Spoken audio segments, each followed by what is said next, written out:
Inagaw ng mikropono ang isang kongresista bago matapos ang deliberasyon ng Kamara kagabi sa pondo ng Department of Health.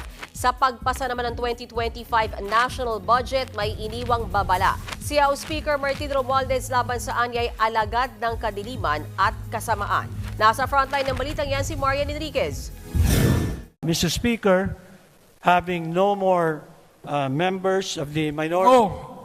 Mr. Speaker. Bago matapos ang deliberasyon sa budget ng Department of Health, bahagya pang nagkatensyon nang biglang agawin ni Agri Party List Representative Wilbert Lee ang mikropono kay Northern Samar Representative Paul Daza.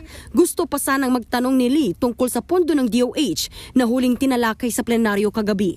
Pero hindi siya nakasingit matapos sigundahan ni Deputy Majority Leader at Iloilo Representative Janet Garin ang motion ng minorya na tapusin na ang interpelasyon. We join the minority in their motion to terminate the period of debate. So move, Mr. Speaker. Joint motion to terminate interpellations of the proposed budget of the Department of Health.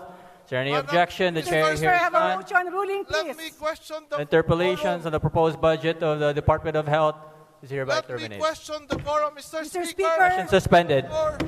Si Congressman Lee ang isa sa mga kumwestiyon sa kakulangan ng coverage ng PhilHealth sa ilang medical procedure sa kasagsagan ng budget hearing. Pero sa huli, hindi na rin siya nakapagsalita at naipasa rin ang 2025 budget ng DOH. Nangyari ito bago aprubahan ng Kamara ang panukalang 6.352 trillion pesos na national budget para sa susunod na taon.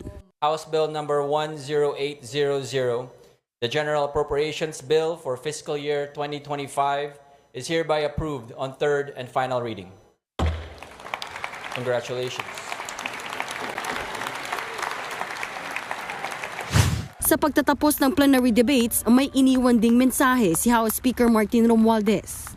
Walang puwang ang mga kriminal sa ating lipunan. Hindi natin papayaran na maghari ang mga Panginoon at alagad ng kadiliman at kasamaan sa ating bansa.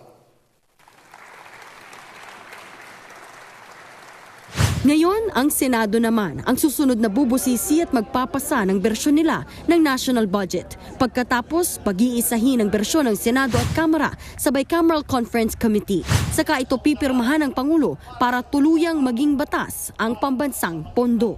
Nagbabalita mula sa Frontline, Marian Enriquez, News 5.